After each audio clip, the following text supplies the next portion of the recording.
Alright, for today's video mga Black Ball, ngayon makita nyo kung paano tamang proseso ng tanggal ng mga laman nitong pumilo mga Black Ball, no? Paano ang tamang pagtanggal. Ay, kung may mag-business kayo ng mga ganyan na tanggal na sa kanyang bahay yung pinakalaman ng suha, so ganyan lang mga Black Ball ang gayat nyan.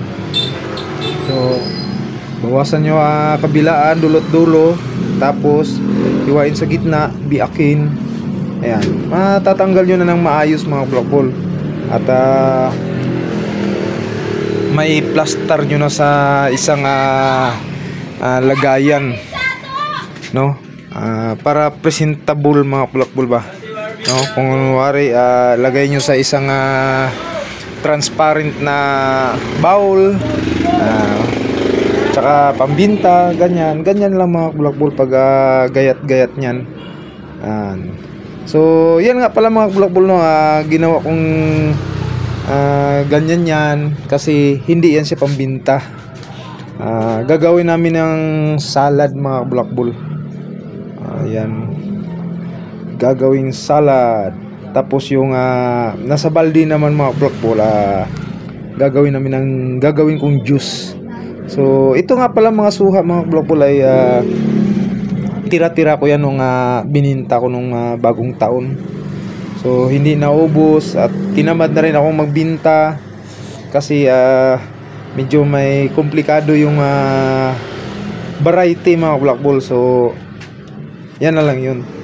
So yung iba niyan mga Black Ball, yun yung pinaprocess ko dun sa ginawa kong experiment sa pumilo wine.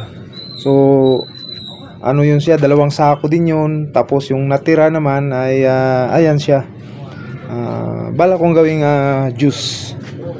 So ayun mga Black Ball, kasama ang palad lang ay hindi dumating yung aming ino-order na yung pang fresh food processor na pang fresh yan. So ayun mga Black Ball, medyo may katagalan ang paghahimay-himay niyan. Sa totoo lang, matagal talaga ang proseso ng pagkagawa ng ganyan, no? Konting lang, tiis-tiis lang hanggang sa makamit yung paggawa ng gustong gawin. So dito sa video na to mga Black Ball ay pinapakita ko lang dito kung paano himay-himayin, no? Paano tanggalin ng maayos, na hindi katulad yung balatan mo siya ng balat tapos bago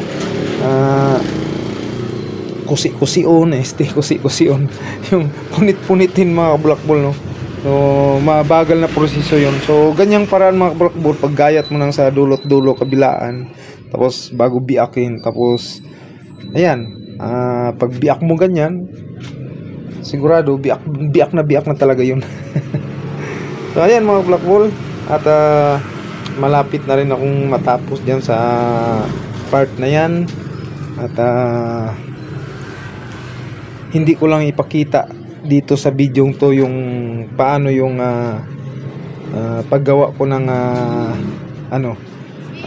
juice. Pero mayroon na akong na-upload mga Black Ball na yung paggawa ng niyan, ng salad, yung pumilo salad. Mayroon na akong na-upload nung ata yun,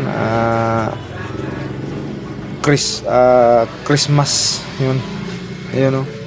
Bago mag 25 may na-upload na akong dyan, video kung paano ginawang salad yung ating pumilo. So ayun mga Black Ball, panibagong biak na naman. Ayan, ang ganda niyan mga Black Ball, tamis na tamis yan. So yung mga suha na yan mga Black Ball, yung iba niyan ay dry, yung iba yung kalahati dry, yung kalahati juicy naman. So siguro yung pag ano niyan, pag harvest niyan alanganin, no, wala sa insaktong buwan. So nung pinadala ng kapatid ko yan, galing sa Kidapawan, so naging komplikado ang pagbinta ko niyan kasi may problema nga. Kaya yung mga natira mga bulakbol ay hindi ko na tinuloy sa pagbinta. So ginawan ko ng paraan. Yung iba ay yun nga, ginawa kong experiment paano gawing alak, no. So ngayon pinreserve ko yun. So next month ko pa yun isasalin sa mga bote. So as of now nangungulikta ako ng mga bote para pag lalagyan ng mga yung ginawa kong fermentation sa suha wine. So ayun mga bulakbol, yun ang dyan pinagmulan kung bakit marami akong suha. So next month, mayroon na naman tayo uli niyang ganyan, mga millennial na suha. So ayun mga bulakbol, hanggang dito na lang aking video. Salamat yung panonood kasi tapos na rin yan. Ayan, thank you, good day and bye bye.